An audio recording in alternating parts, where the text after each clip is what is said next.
봄볕이 창문으로 스며드는 오후, 한상호는 오래된 장롱 위에 먼지를 털고 있었다.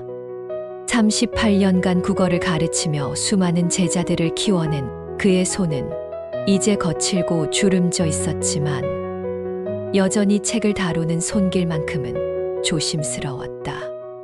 갑자기 낡은 앨범 하나가 바닥으로 떨어졌고 펼쳐진 페이지 사이로 누렇게 바랜 편지 한 통이 모습을 드러냈다. 상호야, 졸업하면 꼭 편지 써줄게. 우리 약속 잊지 말아줘. 40년 전 첫사랑 미영이의 글씨였다.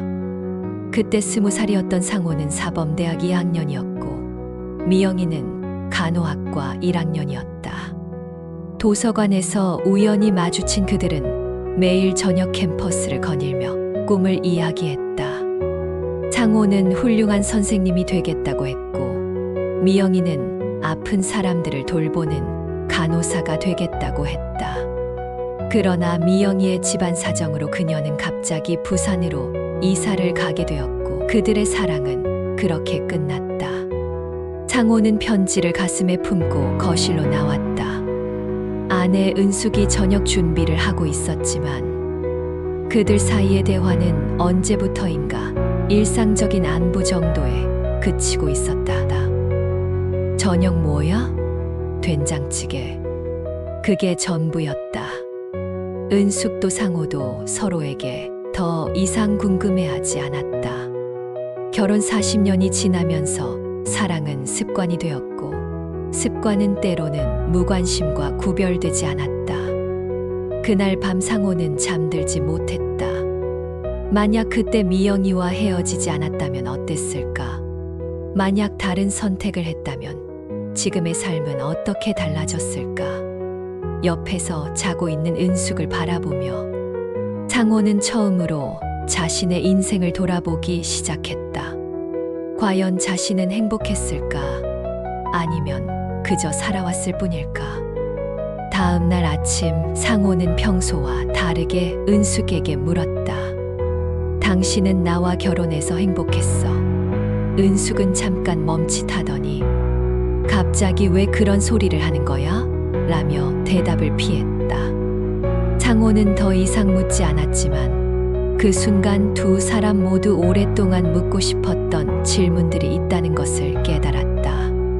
결혼이라는 이름으로 함께 살아왔지만 정작 서로의 마음에 대해서는 너무 모르고 있었던 것이다. 외국에서 15년간 엔지니어로 일하던 아들 민수가 갑작스럽게 귀국했다.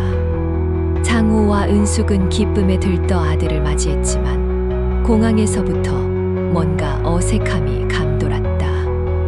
민수는 긴 머리에 캐주얼한 복장을 하고 있었고 예전에 반듯했던 모습과는 사뭇 달라 보였다. 아버지, 저 퇴사했어요. 이제 프리랜서로 일할 거예요. 민수의 첫 마디였다. 상호는 당황했다. 안정적인 직장을 그만두다니 도무지 이해할 수 없었다.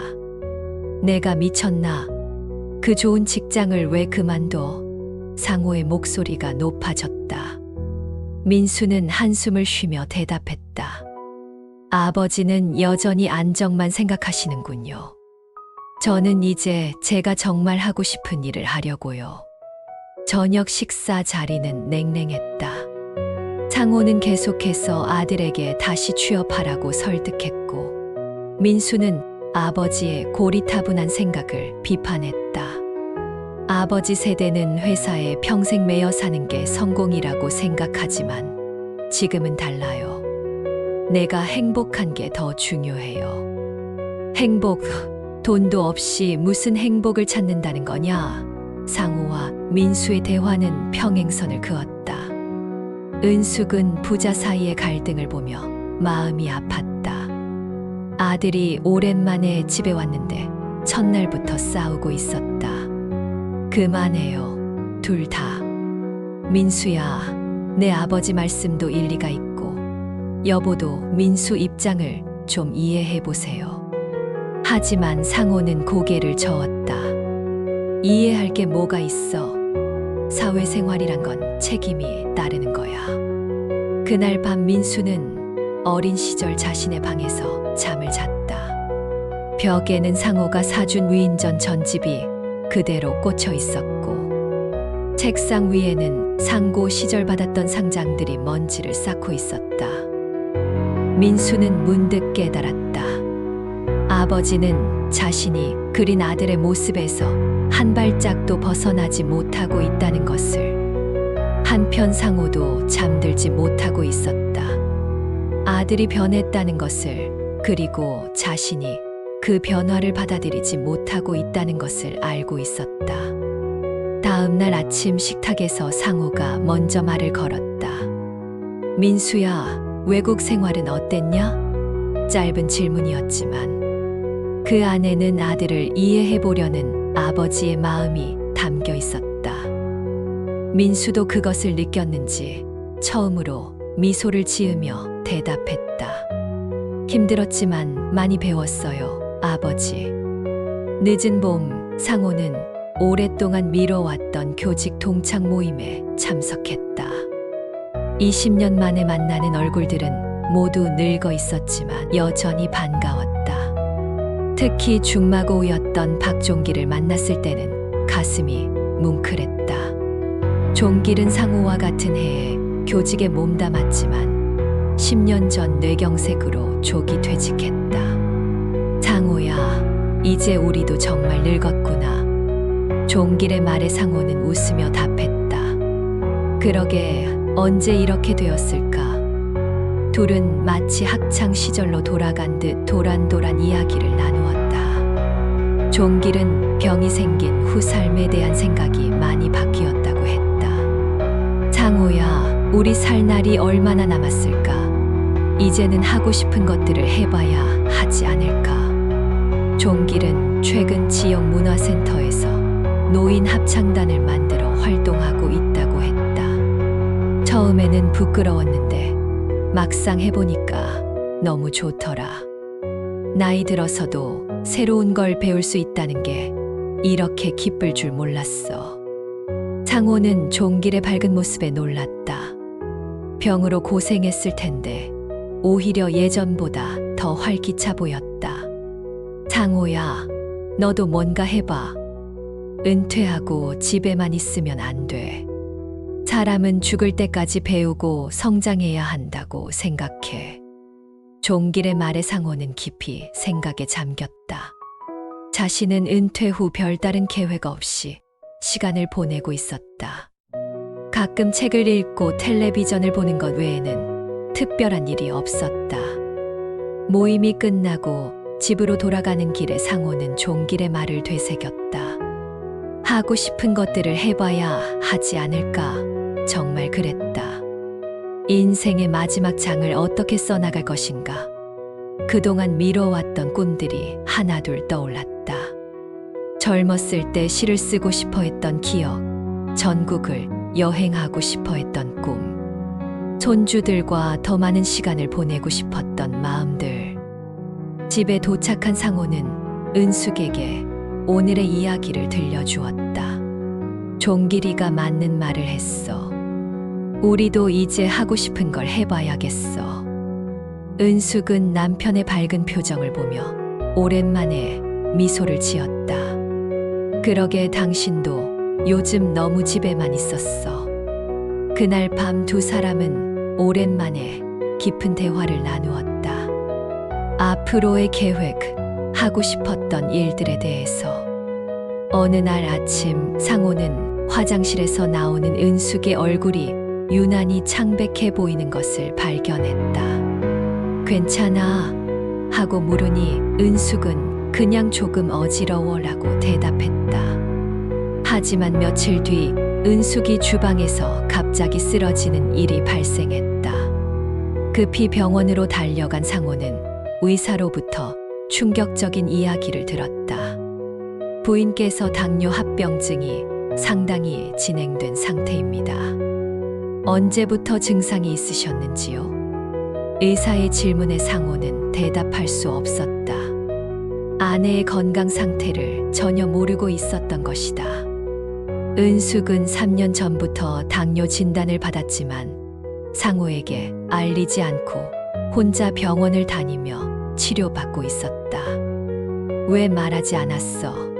상호의 질문에 은숙은 미안해하며 대답했다. 당신 걱정시키고 싶지 않아서. 또 가족들한테 짐이 되고 싶지 않았어. 상호는 가슴이 미어지는 것을 느꼈다. 40년을 함께 살면서도 아내가 이런 고민을 혼자 하고 있었다는 것이 너무 슬펐다. 그날부터 상호는 완전히 달라졌다. 아침마다 은숙의 혈당을 재주고 함께 산책을 하고 당뇨에 좋은 음식을 찾아서 직접 요리했다. 38년간 한 번도 부엌에 들어가지 않았던 상호가 유튜브를 보며 요리를 배우기 시작했다. 처음에는 서툴렀지만 점차 나아졌다. 여보, 미안해. 어느 날 저녁 상호가 갑자기 말했다. 뭘 미안해? 그동안 당신에게 관심이 없었어. 당신이 아픈 것도 모르고 힘든 것도 몰랐어. 정말 미안해. 은숙은 상호의 손을 잡으며 말했다. 나도 미안해.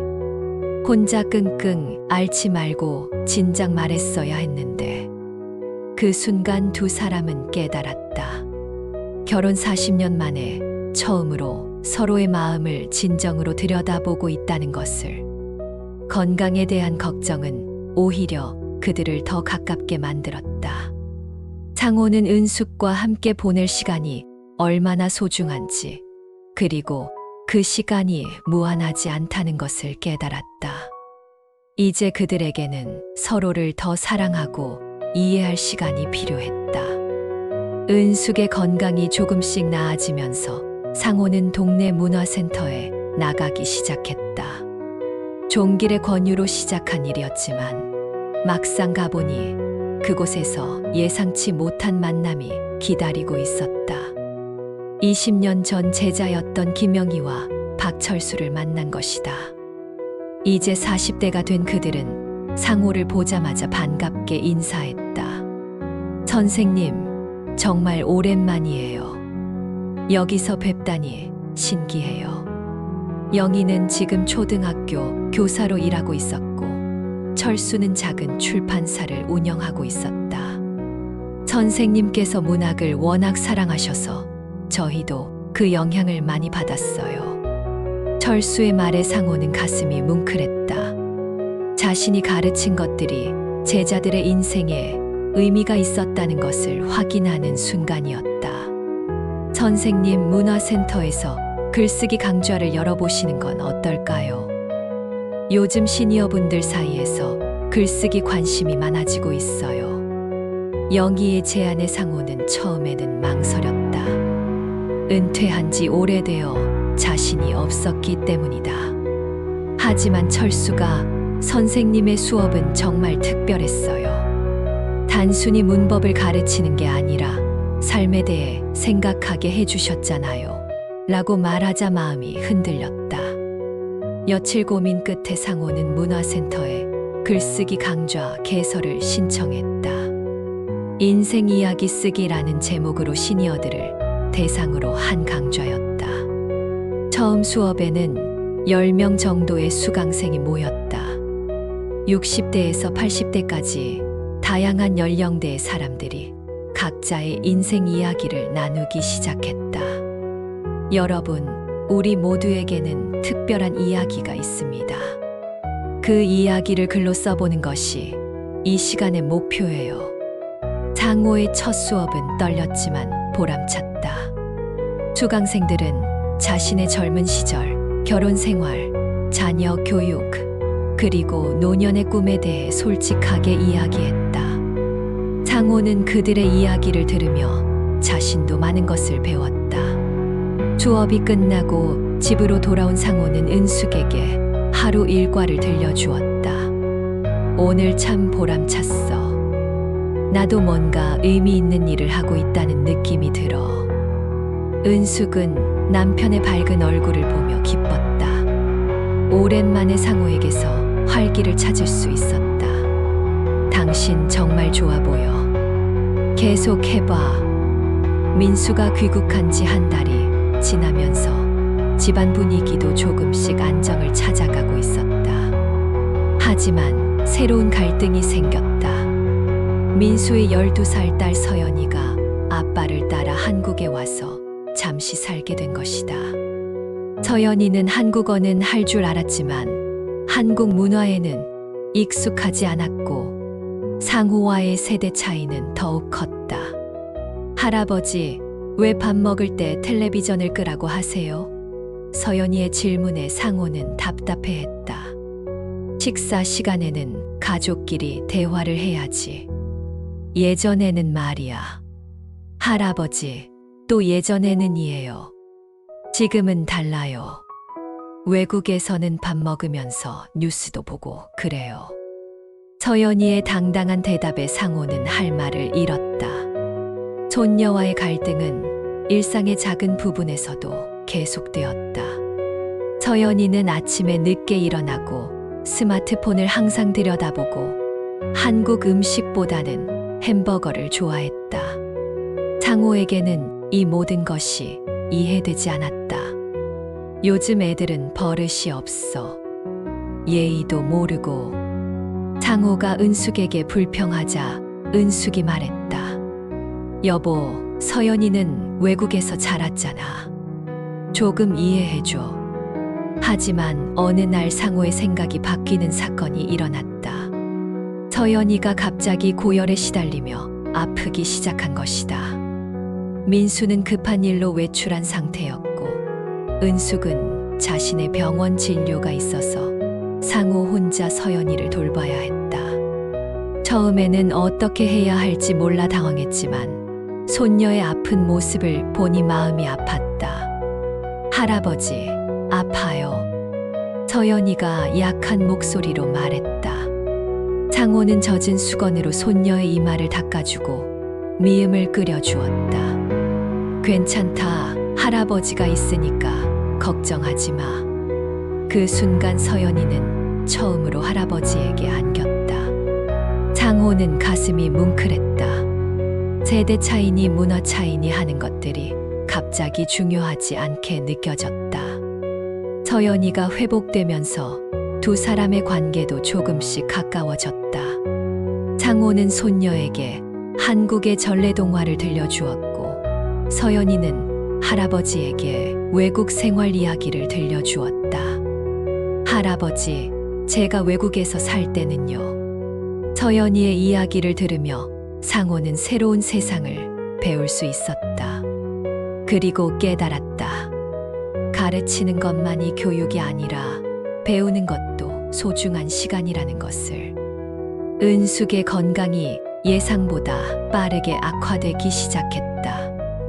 의사는 더 적극적인 치료가 필요하다고 했지만 은숙은 다른 선택을 했다.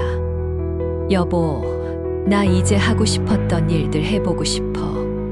젊었을 때 우리 전국 여행하기로 약속했잖아. 이제라도 해보자. 상호는 망설였다.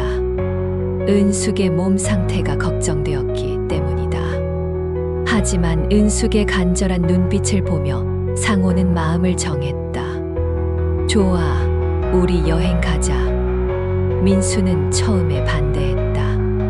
아버지, 엄마 몸이 안 좋은데 무슨 여행이에요? 하지만 은숙이 민수야, 엄마가 정말 하고 싶은 일이야. 마지막일지도 모르니까 라고 말하자 민수도 더 이상 말릴 수 없었다. 40년 만에 부부 여행이 시작되었다. 첫 번째 목적지는 제주도였다. 젊었을 때 신혼여행으로 가고 싶었지만 돈이 없어 못 갔던 곳이었다. 제주도의 푸른 바다를 보며 은숙은 눈물을 흘렸다. 여보, 우리 이때까지 뭘 하며 살았을까? 이렇게 아름다운 곳이 있는데. 상호도 아내의 손을 잡으며 미안한 마음이 들었다. 여행 둘째 날, 두 사람은 한라산을 올랐다. 은숙의 체력으로는 정상까지 갈 수 없었지만 중턱에서 바라본 풍경도 충분히 아름다웠다. 상호야, 고마워.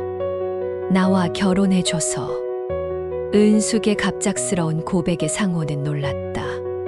갑자기 왜 그래? 그냥 말하고 싶었어. 그동안 표현을 못했지만 당신과 함께한 40년이 행복했어. 민수는 부모님의 여행 소식을 들으며 마음이 복잡했다. 어머니의 병이 생각보다 심각하다는 것을 깨달았기 때문이다. 그리고 자신이 그동안 부모님께 얼마나 소홀했는지도 반성하게 되었다. 외국에서 바쁘게 살면서 가족과의 시간을 소중히 여기지 못했던 것이다. 여행 마지막 날, 상호와 은숙은 서귀포 해안가를 거닐었다. 여보, 우리 아직 갈 곳이 많아. 경주도 가고 설악산도 가고. 은숙의 말에 상호는 고개를 끄덕였다. 하지만 두 사람 모두 알고 있었다. 이번 여행이 마지막일 수도 있다는 것을. 그래서 더욱 소중했고 더욱 아름다웠다. 그날 밤 호텔에서 두 사람은 오랫동안 대화를 나누었다. 젊은 시절의 추억, 자녀들에 대한 이야기, 그리고 앞으로의 희망에 대해서. 제주도 여행에서 돌아온 은숙은 며칠 후 갑자기 몸이 많이 안 좋아졌다.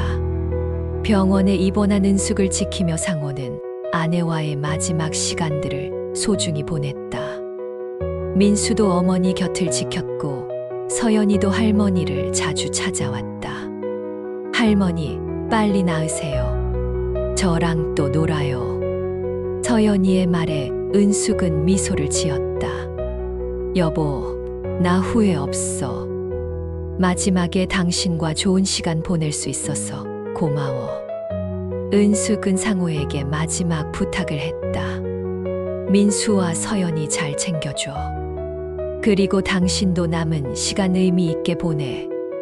나 없다고 너무 슬퍼하지 말고.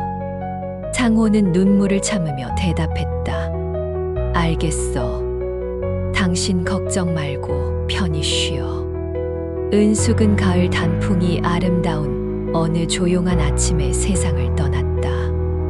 마지막 순간까지 평온했고 가족들이 모두 곁에 있었다.